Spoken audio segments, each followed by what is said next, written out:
Many people ask, what will the future be like in 2050? There's even a college class about feeding the mass amounts of people in the future. Well, I've come up with a few ideas. My plan is called Greenprints for 2050.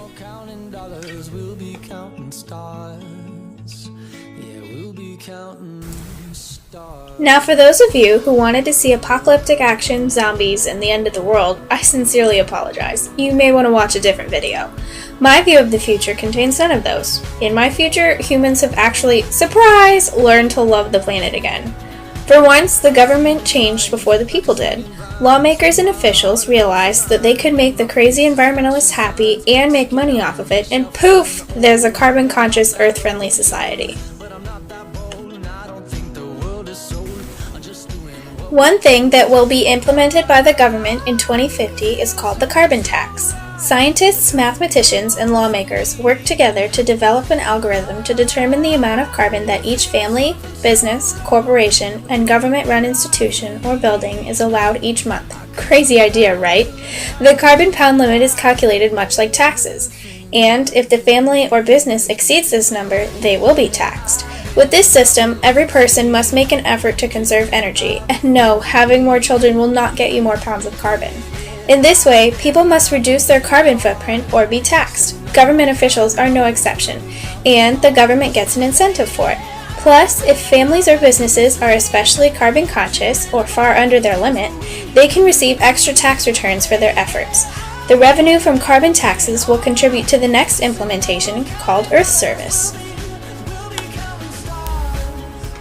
Earth Service will help just about everyone, and the Earth too. Instead of, or alongside, the regular community service that students perform for Bright Futures, which is a Florida tradition that should expand country and worldwide, students can complete Earth Service.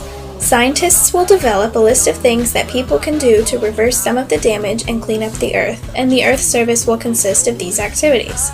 Students can earn school fees and college scholarships through Earth Service. In addition, people who need food, water, or a place to sleep can earn it through completing Earth Service. That way, it's a win-win for people and their environment.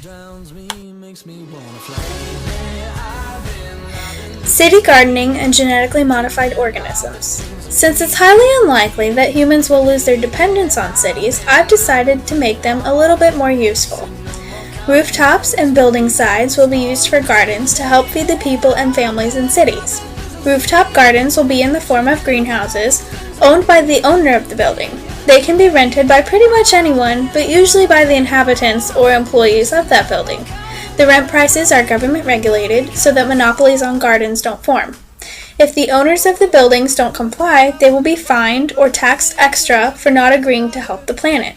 However, growing on building sites is at the discretion of the building owner. Any food grown can be bought or sold in public farmers markets, and the grower or seller keeps all of their profits since he or she did pay rent for the space. Now I know that I mentioned genetically modified organisms, but don't start lecturing me just yet.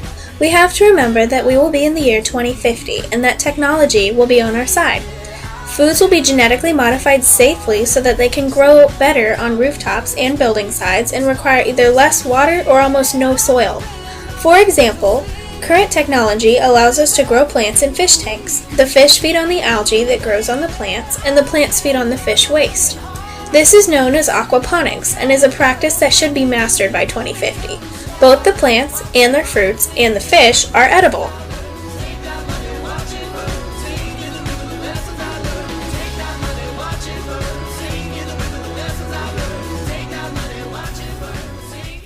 For schools, the rooftop greenhouses will be used to provide the cafeteria as lunch. Students can take classes about agriculture and become involved in growing food for themselves and for the rest of the school. Lastly, scientists have recreated photosynthesis not only for clean energy but for transportation as well. Cars, trucks, buses, just about every mechanical mode of transportation runs on photosynthesis. Yes, my little bio students, this system uses sunlight and carbon dioxide to make energy and releases oxygen as a byproduct. Since this technology may be expensive to run on, there are other alternatives that humans seem to have forgotten about for transportation. Horses! Of course, I have to insert a little bit of my personal life here and say that horses are a very effective means of single person transportation. I mean, think about it. There are 50,000 students at the University of Florida. Most of them probably have or want cars. That's a lot of cars to be transporting a single person at a time.